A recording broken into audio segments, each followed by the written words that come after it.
My son banned me from his wedding, but brazenly sent me a bill for $80,000 to pay for his lavish party and honeymoon in Hawaii. He even added, "Thank me for letting you contribute." I just smiled, feeling my anger turn into cold determination. His dream of a rich and perfect wedding would become a nightmare. Before we continue, please subscribe to the channel and let us know where you are listening in the comments. I sat at my kitchen table in the quiet of my Lexington home, the October afternoon light filtering through the faded curtains.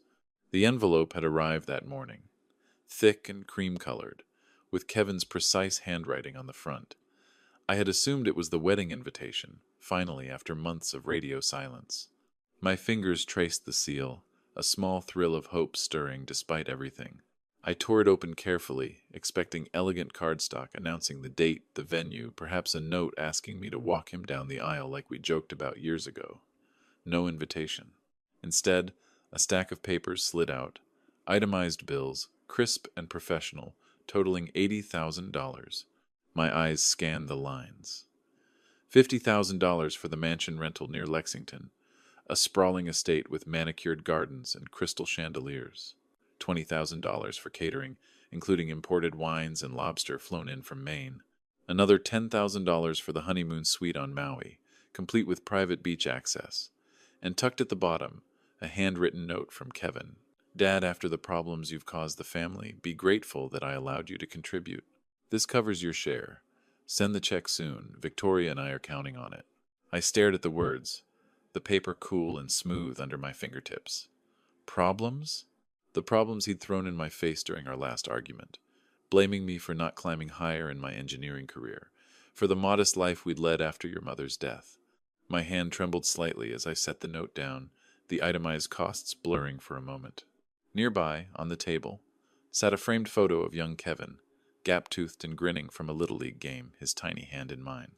How had that boy turned into this man, demanding money like I was an ATM, banning me from his wedding because I didn't fit his polished image? Shock hit first, a cold wave that made my chest tighten. I crumpled the note in my fist, the paper crackling like dry leaves, but then I smoothed it out again, laying it flat. No, I wouldn't let anger consume me blindly. I pushed back from the table, standing up slowly, my knees protesting the movement. The kitchen felt smaller, the walls closing in with memories of family dinners long gone.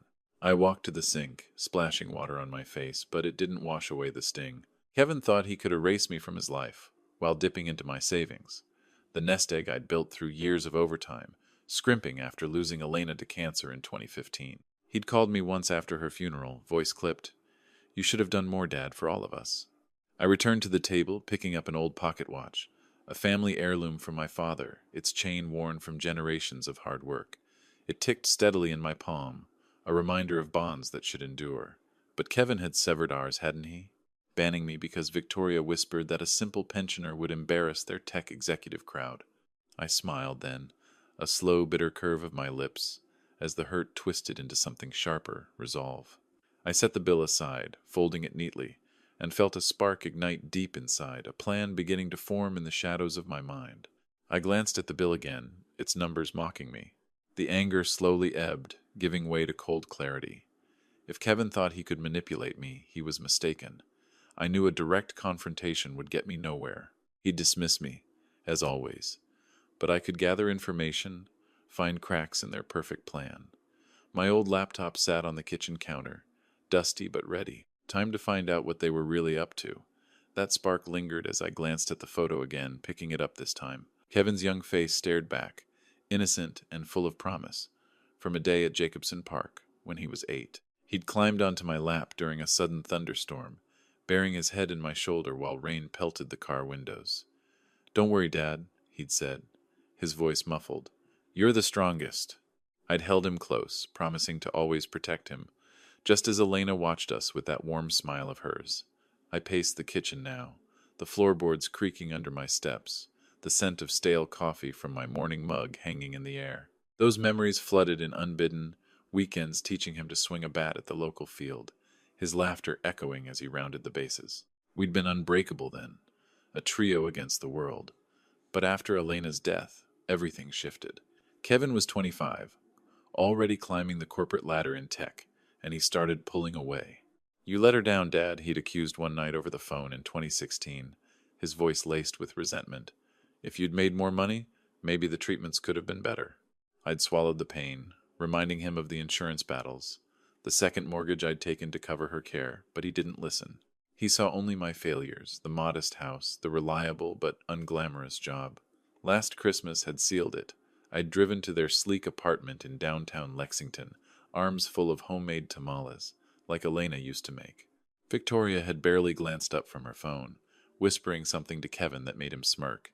Dad, we're going vegan now, he'd said dismissively. And honestly, you showing up unannounced? It's awkward. I'd left early, the drive home a blur of streetlights, feeling like a relic in their shiny world. Now, this bill, it was the final insult, demanding I fund their extravagance while they shoved me aside. My fists clenched at my sides as I stopped by the window, watching leaves skitter across the yard. The anger built, a steady burn replacing the nostalgia. How dare he treat me like a burden, then expect gratitude for allowing me to pay? I wasn't the victim here, not anymore. I'd raised him alone after Elena, sacrificed vacations and comforts to give him a start, and Victoria with her designer bags and social media boasts, enabling his greed. No, this betrayal demanded consequences. I vowed then, silently but fiercely, to turn their perfect day into a lesson they'd never forget. Rain began to patter against the glass, mirroring the storm inside me, and I turned away, my resolve hardening like steel. A momentary doubt flickered. Was I too old for this fight? But I pushed it aside. Justice wasn't about age, it was about dignity. With that thought, I reached for my laptop on the counter, the cool metal grounding me as I prepared to dig deeper. The laptop hummed to life in the dimming light of the room, its screen casting a blue glow across the cluttered table. I settled into the chair, the rain now a steady drum outside, and opened the browser with purposeful clicks. Kevin's social media profiles were private, but Victoria's wasn't. She loved flaunting their life. I scrolled through her posts, each one a stab. Can't wait for our dream wedding at the Ashford estate. Blessed trusts, luxury living. The date jumped out, the 15th of November 2024, just weeks away. Photos showed the mansion, its grand ballroom decked in mock setups, chandeliers sparkling like diamonds. I sipped from a glass of the cheap red wine I'd been saving, its bitter tang sharpening my focus. Actions spoke louder now, no more wallowing. I jotted notes on a pad: venue, Ashford Estate, 50K rental, caterer, elite events, boasting farm to table for 200 guests. Photographer, some high-end pro named Lila Voss, her portfolio linked in Victoria's comments. Gorgeous shots, incoming, Victoria had captioned, with heart emojis. Internal debates raged in my mind. Should I confront him directly? No, that would give him the satisfaction of dismissal. Better to undermine from the shadows, make him feel the loss of control he so feared. Tab after tab opened, wedding planner Mark Brennan's site, his bio touting seamless events for discerning clients. A mutual contact on LinkedIn confirmed he was handling it. An old colleague of Kevin's had liked a post about the booking. Honeymoon details trickled in from a travel agency's promo. Maui Resort Overwater Bungalow, all funded by that bill they'd sent me. My anger flared anew at a video Victoria shared, her trying on a gown, Kevin grinning beside her. Daddy's paying for the party. Indirectly, she'd joked in the comments, a winking emoji following. Indirectly, the audacity fueled me. I cross-referenced vendors, building a list, florist, DJ, even the limo service. The extravagance was staggering, far beyond what Kevin's salary could cover without my contribution. A hesitation crept in. Was this revenge too far, risking what little family tie remained? But then I recalled his note again, that condescending privilege, and the doubt vanished. This was about self-worth, teaching him that greed had repercussions. My hands steadied on the keyboard as I found Mark Brennan's contact number, the planner at the heart of it all. With a deep breath, I decided, time to make the call, to start unraveling their perfect tapestry, thread by thread. I picked up my phone, fingers hovering over the dial pad. The phone rang twice before a polished voice answered, smooth as polished marble. Mark Brennan Events. This is Mark speaking. How can I make your day extraordinary? I leaned against the kitchen counter, the receiver cool against my ear, steadying my breath. Hello, Mark. This is Stephen Torres. I'm Kevin Torres's father, the one footing the bill for his wedding. A pause. then warmth flooded his tone. "Mr. Torres, Kevin mentioned you'd be calling to finalize payments. We're thrilled you're contributing to such a special event. The Ashford estate is booked solid, and Victoria's vision is coming together beautifully." I let him ramble for a moment about floral arches and string quartets, my mind sharpening like a blade. "Actually, Mark, I'd prefer to discuss this in person. Can we meet tomorrow? I have some details to clarify." He agreed quickly, suggesting his downtown Lexington office at 10 a.m. I hung up, the click echoing in the quiet room, and poured myself another glass of wine, swirling it as I envisioned his face when the truth hit. No more hiding behind notes and bills. I leaned back in the chair, adrenaline pulsing through me.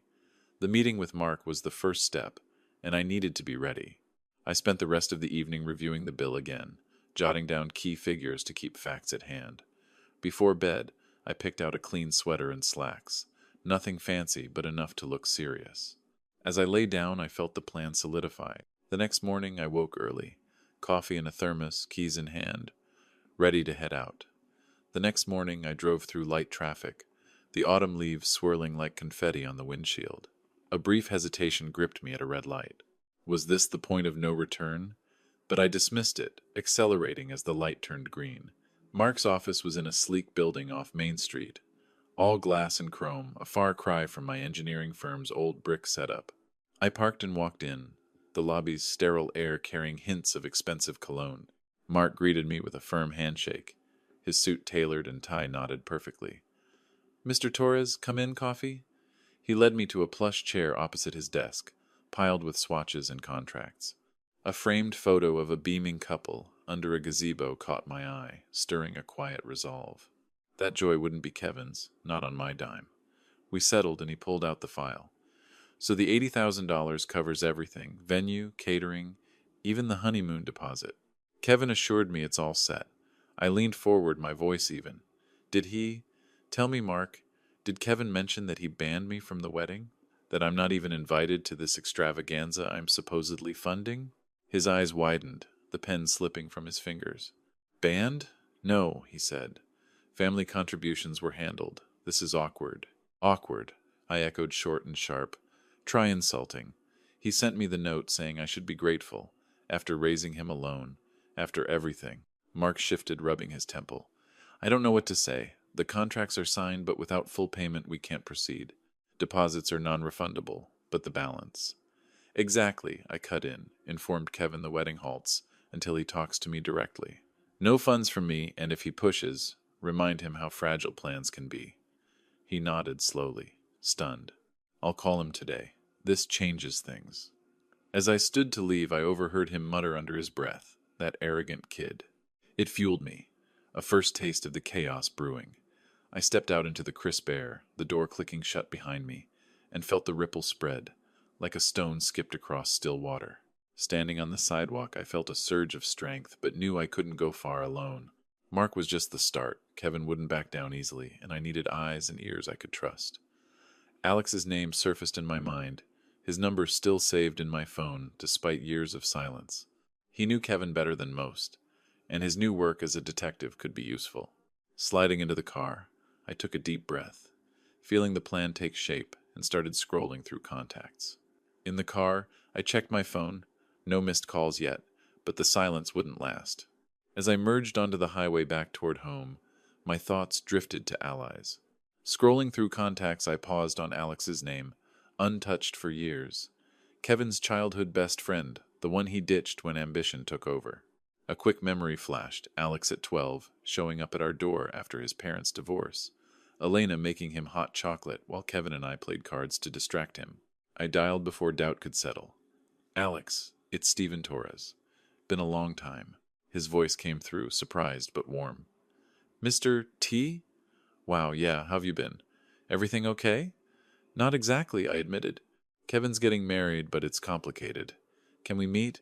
I need your expertise. Heard you're a private detective now, with photography skills." He chuckled dryly. "Word gets around. Sure, the old cafe on Broadway, in an hour." I agreed, hanging up as I turned into my driveway. The house felt less empty, with purpose filling it. An hour later, I sat at a corner table in the cafe. the aroma of fresh-baked scones mingling with falling leaves visible through the window. Alex arrived, taller than I remembered, with a detective's keen eyes and a camera bag slung over his shoulder. We shook hands firmly, his grip steady. "Mr. T, you look good. Sorry about Elena. She was like a mom to me, too. Thanks, Alex. And call me Steven." I slid him a coffee. Kevin banned me from his wedding, but sent a bill for 80 grand. "I'm not paying. I'm fighting back." His face hardened. "That sounds like him. Ditched me years ago when I wouldn't fake a reference for his job. Said I was holding him back with my small-time gigs." I nodded, probing gently. "Heard stories like that. Exploited others for his climb." "Oh yeah," Alex said, leaning in, his tone laced with old hurt. "In college, he borrowed my project ideas, claimed them as his. When I called him out, he ghosted me. Victoria's the same, all about the image. We planned over refills. He'd document the wedding from outside, capture any fallout with photos and video, ready for public leverage if needed." A mutual acquaintance waved from the counter. Old Mrs. Jenkins from the neighborhood, stirring a laugh. "Remember when you and Kevin pranked her with fake snow in July?" Alex grinned, but it faded. "Those days are gone." He changed. "Mine too," I replied. "But this alliance? It's real." We parted with a handshake, ideas swirling in my head like the steam from our cups. "What if we need more? Recordings? Logs?" I asked, the question hanging as he nodded thoughtfully. "Come by my place tonight," I suggested. "Bring what you've got, and let's start prepping for real." Alex grinned, his eyes sparking with enthusiasm. "Deal, Stephen? I'll be there at 8. That question echoed as I drove home, rain starting to patter again on the roof. By evening, I'd texted Alex to come over, unable to wait. He arrived at my door, toolkit in hand, the downpour turning the porch light into a hazy glow. "Ready to level up," he said, stepping inside, shaking off his coat.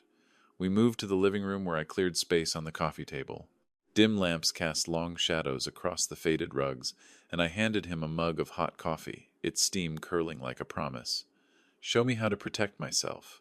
Recordings, cameras, the works." Alex unpacked gadgets. A small recorder, hidden cams, even apps for call logs.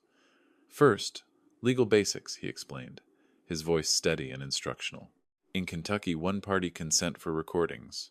Hit this button mid-call." I practiced on a mock setup, his demo exposing tactics Kevin might use. Gaslighting, deflection. "Like when he blamed you for his mom's treatments not working," Alex said softly. "I remember you selling your car to pay bills." He ignored that. The words hit hard, pulling a memory. Elna in the hospital, her hand weak in mine. Kevin storming out after accusing me of not fighting harder. I shared it briefly, voice catching. "She deserved better from all of us." "You gave everything," Alex replied, his intonation gentle yet firm. "I owe you. After my folks split, you let me crash here. Tutored me in math." Kevin laughed it off, called me weak. We toasted quietly with our mugs, to justice, not revenge. He walked me through camera placement, angle it here for the door, catch his face as clear. I tested one, the feed crisp on my phone, a surge of strength rising as the image stabilized. But as the device hummed, a new thought intruded. What if Kevin called tonight? Sensing the shift. Kevin didn't call that night, but I knew the silence wouldn't last. The next day passed in tense anticipation. I checked my phone, tested the cameras, took a walk around the block to calm my nerves. Every car passing by made me flinch, thinking it was him. By evening, I was on edge when the phone finally buzzed, his name flashing on the screen. The device hummed softly in my palm, its green light steady, when my phone buzzed on the table, slicing through the evening quiet like a knife. I was midway through brewing tea, the kettle just starting to whistle. Steam curling up in lazy wisps, the screen lit up. "Kevin." I let it ring, watching the vibrations skitter the phone across the wood. A chill draft from the window echoing the tension, nodding my gut. It went to voicemail, then buzzed again. "Victoria," this time. I ignored that too, pouring hot water over the teabag.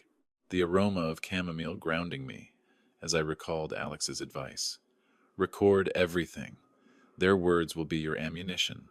A few days had passed since our session, filled with quiet preparations, installing apps, testing angles in the house, even a walk around the neighborhood to clear my head. But now, the storm was breaking. The notifications piled up. 3 voicemails, texts flashing urgent. I sat at the kitchen table, the dim overhead light casting shadows on the walls, and played the first one, finger hovering before pressing. "Dawd, it's Kevin.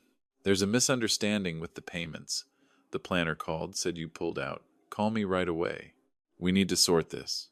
His voice started to compose, but an edge crept in like gravel underfoot. I replayed it, noting the panic bubbling beneath. Misunderstanding, as if his bill and ban were accidents. The second, Stephen, Victoria here. Kevin's upset. The vendors are threatening to cancel without your contribution. Don't do this. It's petty. Her tone clipped, superior, like scolding a child. Petty. The word stung, but I smiled faintly, sipping my tea. Alex had warned of this. Desperation masked as accusation. The third voicemail came from Kevin again, urgency ramping. "Dad, seriously, pick up. Everything's falling apart. You owe us this after everything." The pause hinted at old grudges, his breath heavy. I listened twice more, analyzing the rising pitch, the implied threats. Rumors must be spreading. Mark had done his part. Then a call from an old mutual friend, Mrs. Hargrove, from down the street, her voice hesitant when I answered briefly. Stephen heard whispers at the club. Kevin's wedding troubles? People saying money issues? Hope you're okay? Her words sparked a twist. Public whispers already? I hadn't expected the ripple to reach so far so fast. It fueled me, a surge of control, after years of being sidelined. But as I set the phone down, another voicemail pinged in, Kevin's voice cracking this time. "If you don't fix this, you'll regret it." The threat hung there, replaying in my mind as I stared at the screen. That threat echoed as the phone rang again the next evening, insistent like a heartbeat in the living room where I paced, the recorder app open and ready. I gripped the device tightly, letting it ring 4 times before answering. A deliberate pause to unsettle him. "Hello, Kevin. Dad. Finally. What the hell is going on? Mark says you refuse to pay. You're sabotaging our wedding." His accusation burst out, voice pitching high with frustration. I breathed steadily, the carpet soft under my feet. "Sabotaging? You banned me. Sent a bill like I was a sponsor, not family. Remember your note? Be grateful." A beat of silence, then he exploded. That was. "Look, it's not like that. Victoria's friends, the crowd, your retired dad. It wouldn't fit. But the money? You owe it. After Mom? After the struggles you caused?" The jab at Elna twisted like a thorn, but I stayed calm, recording every word. "Oh, we? I raised you alone, sold what I had for her care. You blame me then? Ignore me now. No, Kevin. No payment. You're ruining everything," he shouted, the words raw. "Victoria's furious. The caterers want deposits, the estate's holding the date but threatening fees. Fix it." I paused, drawing strength from the pocket watch on the side table, its tick a reminder of enduring dignity. "Fix what you broke. Talk to me like a son, not a banker." Then Victoria's voice cut in. "Speakerphone?" I realized. "Stephen, this is ridiculous. We're building a life. Your pettiness could cancel it all. Think of the embarrassment." Her interruption spiked the tension, her tone laced with disdain. "Embarrassment? Like banning your father-in-law. I think of the bill you sent, the honeymoon you expect me to fund while excluding me." Yet Kevin jumped back in, defensive. "It's duty, Dad. Family contributes. Admit it. You're jealous of my success." The admission slipped out. Jealousy is his excuse. And it hit like a revelation, exposing his ego. I countered firmly. "Success built on using people? Not anymore."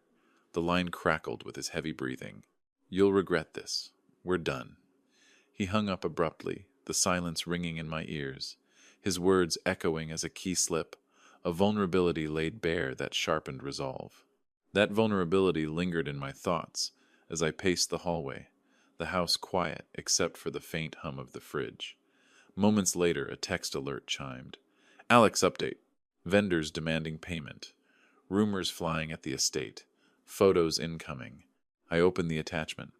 Blurry shots of workers pausing setups. A florist van idling uncertainly. The images fueled me, but then Kevin's text flooded in. "Selfish old man. destroying our day over ego. Short, stabbing accusations glowing on the screen. I scrolled heart steady when the neighbor's call came. Mr. Ellis from across the fence? Stephen saw Kevin yelling at a delivery guy yesterday. Rude as hell, demanding discounts like he owned the place. His voice gruff, supportive. Heard about the wedding mess. If you need backup, I'm here. Remember how he snubbed us at the block party? Acted too good. I leaned against the wall, phone to ear. Thanks, Ellis. What exactly happened with the delivery? He chuckled dryly. Guy dropped off invitations or something. Kevin berated him for a crease, said, Do you know who I am? Victoria just watched. Folks are talking, vendors pulling out. The anecdote painted Kevin's arrogance vivid. A snub echoing his treatment of me. Appreciate the intel. Keeps me going. No problem, Ellis replied, warm. You've got community here. He doesn't. We hung up and I texted Alex back. More from neighbor. Kevin's alienating everyone. His reply, perfect. Escalation incoming. Prep's faltering. But as I set the phone down, a new text from an unknown number popped up. Perhaps a vendor? Hinting at deeper trouble. Mr. Taurus. Re-wedding cancellation fees. The words trailed, spiking a fresh wave of urgency, as the ticking clock on the mantel seemed to count down to something inevitable. The gray light of dawn seeped through the curtains on the 15th of November 2024, the wedding day, as rain began to patter against the window panes like impatient fingers. I had woken early, the ticking clock from the night before still echoing in my ears, a reminder of the urgency building over the past week.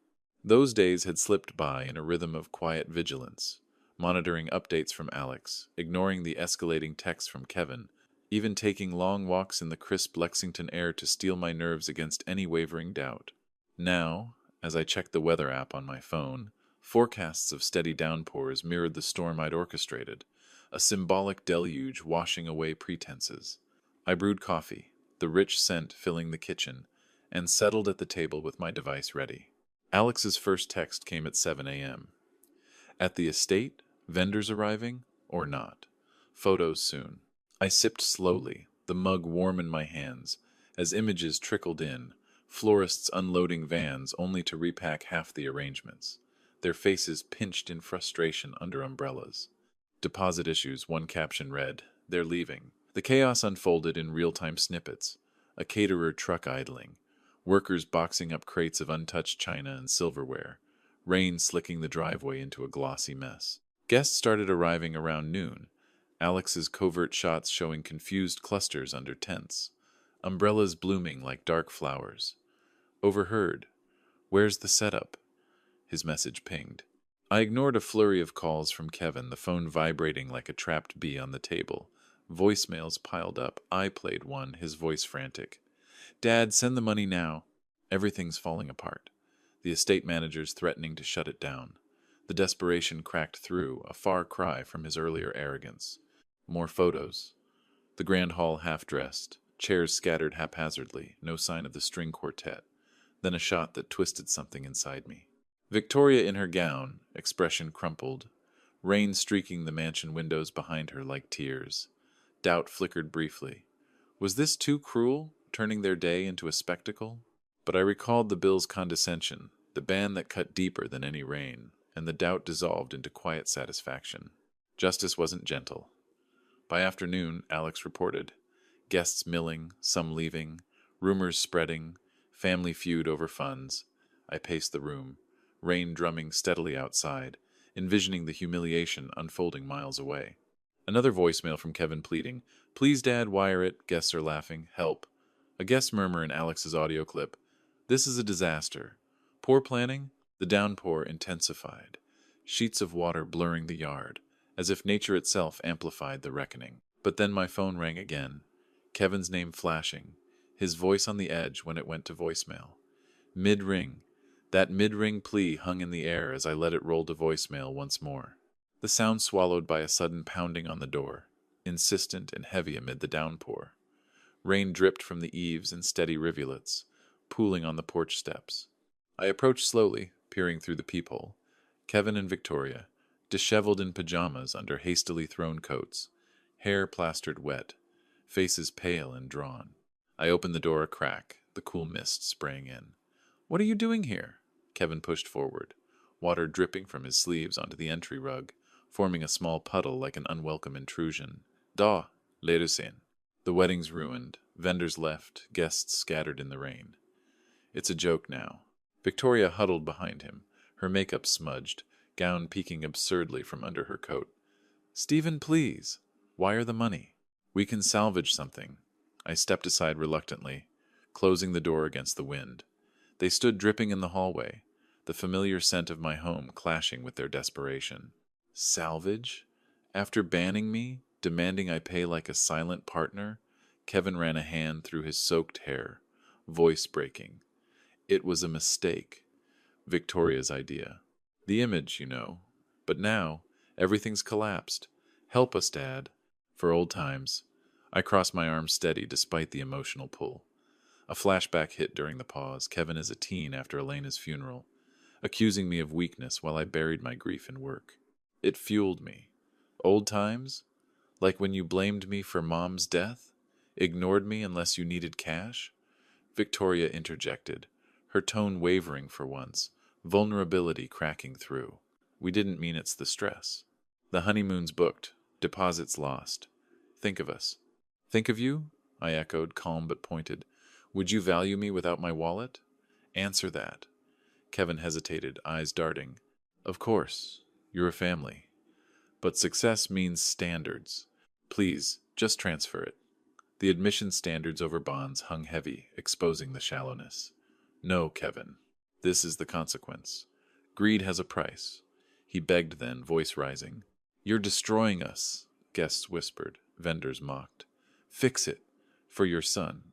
Victoria clutched his arm, whispering urgently, but I shook my head. "Go. Learn from this." As I moved to open the door, Kevin's final words tumbled out raw. "Wait, Dad. I regret it. All of it."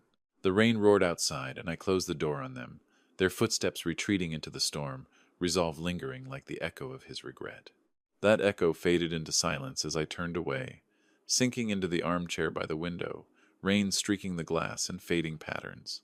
Their car lights pierced the dusk before vanishing, leaving the house wrapped in a comforting hush. The next few days blurred into reflection, fielding calls from curious neighbors, sorting through the emotional debris, even burning the original bill in the fireplace one quiet evening, its ashes a symbolic release. By week's end, Alex texted confirmation. Full collapse, estate refunded partial, but reps tanked. Buzz got me new clients. Thanks to the follow. I called him, the line crackling warmly. "Stephen, you did it."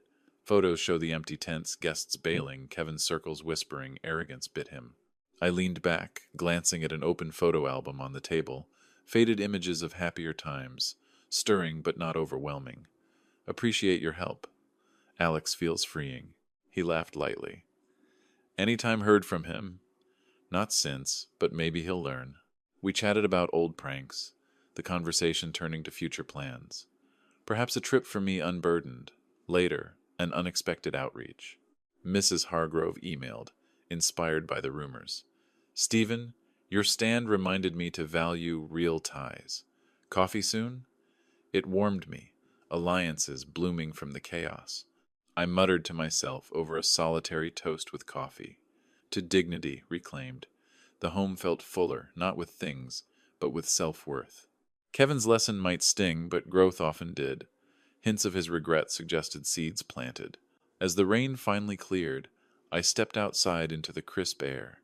Sunlight breaking through clouds, a new path unfolding before me.